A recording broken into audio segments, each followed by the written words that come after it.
The earliest English skeleton clocks were by John Whitehurst of Derby around 1760. Whitehurst copied the basic French three-wheel design first made by Amont in Paris around 1751. Our subject here is Thomas Russell, who was born in 1780.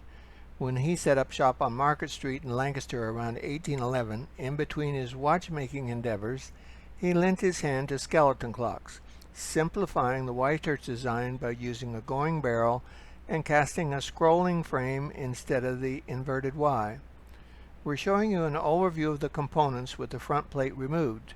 Since the senior Russell died in 1830, we placed this clock somewhere in the 1825 to 30 era. The great wheel features spoked spring barrel covers front and rear. The hands are a Russell design and nicely fretted with a solid brass hub for the hour hand. His escapement was a Graham deadbeat with fine pointed escape teeth in the Graham style. I'm showing you an image of the cannon pinion and spring as they will be discussed later in the video. The minute wheel also suffered some damage which will be discussed later. I was up late doing this, so I sound sleepy in the second half. Oh, hi, this is Bob here. This is a continuation of our story on the Thomas Russell skeleton clock. I actually bought this about 4 years ago, and it's been sitting on the shelf not running, and I finally decided it was time to get it running. And there were a couple of major problems, the biggest of which had to do with the hand tension spring. It's the spring that sets behind the cannon pinion and gives the tension to turn the hands.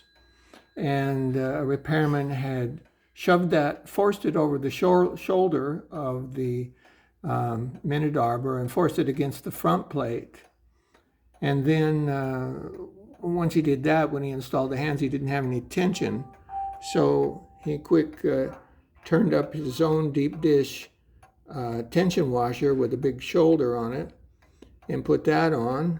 And then he forced a pin in, and of course, now he was forcing the whole assembly against the front plate. There was no way that the clockwork had enough energy to turn the minute arbor with that much tension. So anyway, it was fairly simple to peen the center of the spring a little bit until it fit firmly on the shoulder, and that solved that problem.